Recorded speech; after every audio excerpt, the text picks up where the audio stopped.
This is Dolan ETV, guys. A big welcome back to the Edmonton Oilers franchise mode, the redo, right? This isn't the actual Edmonton Oilers franchise mode from NHL 17 that we started off with. This is the redo one where we restarted with the newer rosters, and let me tell you, I'm excited about it. Things are looking pretty good, and there's a surprise amongst that we're going to start today's episode off with. Ryan Nugent-Hopkins, who's a second-line forward by role, has 16 goals and 35 assists this year for us. Only a +1, but he's our leader in points with 41 points. And you know what? That's just deadly. I am absolutely so impressed with Ryan Nugent-Hopkins having 51 points for us. But the big thing I want to do is, I got this comment 2 episodes ago, I want to say. I want to edit him and bring him to a two-way forward because he's been playing that two-way game. Right on that wing, he really need that two-way presence. And I think that's what Nugent-Hopkins brings in real life and in this season so far. So we're going to see what a two-way forward Ryan Nugent-Hopkins can do for the Edmonton Oilers right now, right here. And we don't have to make any different moves to anyone else because everyone else is pretty good with what they're doing right now. And the last thing we have to do before we get the simulation underway is I just want to check the owner goals as quickly as possible. Build a new parking lot, boost team chemistry to 73. We're sitting at 71. We just need to get there. And we need to acquire a first-round draft pick for this year's draft. I don't know, I don't see that one happening, but we need to improve some arena facilities as well in this episode because things at Rogers Place are looking a little rough. That parking lot is looking rough, and you see this parking lot looks good, and then the lower bowl looking a little bit rough as well. We've got 1.8 million to play with, so we've got some wiggle room yet halfway through the season to repair stuff as we see fit. Alright, let's keep this rolling along, guys. 39, 16, and 2 Chicago Blackhawks. They're just about a 41 club. We are a 25 win club. Brutal, but we will survive nonetheless. We've got the trade deadline right here, so I'm going to update the trading block right now, see what we can do. I just want to get rid of some of the younger guys down in the minors. That's really all I'd be looking at offloading. Somebody like a Justin Fontaine, who actually did get traded towards the trade deadline this year. You see our first round picks are on the block. I really don't like that. I would like to throw.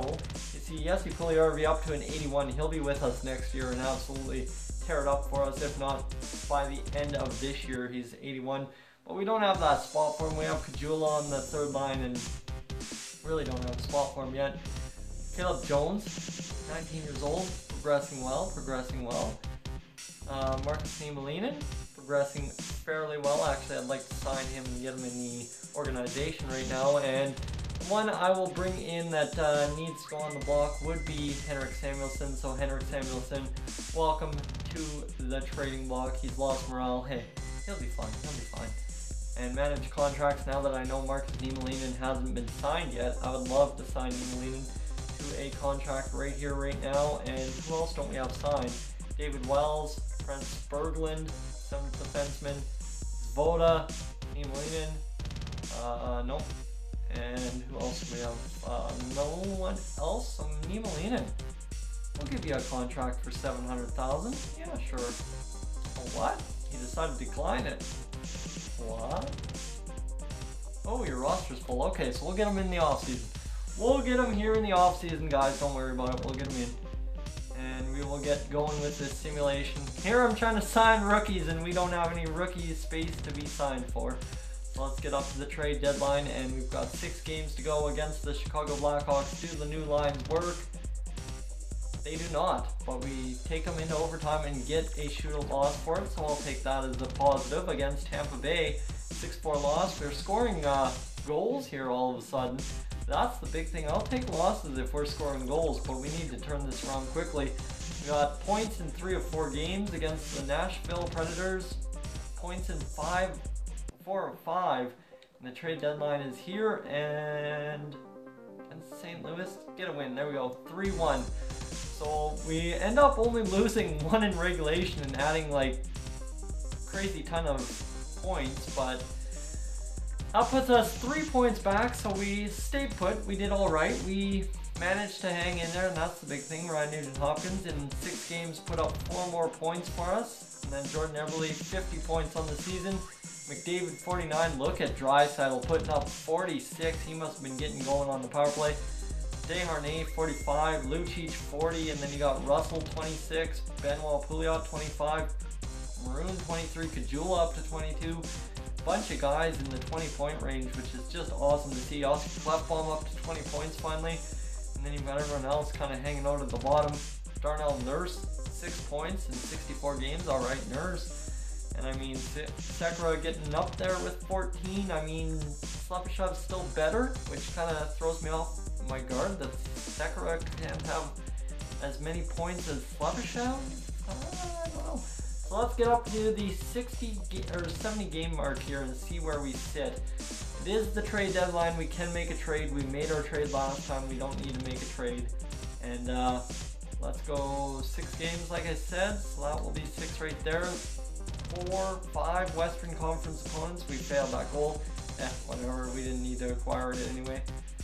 And here we go against Detroit. We are going to see what they can do for us, and hopefully a win there against a 40-win club. There we go, 3-1 back-to-back.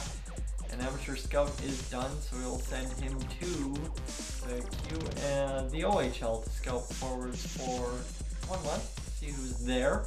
And season ticket prices. All right, 70% sold so far, so let's set our prices, see where we're at.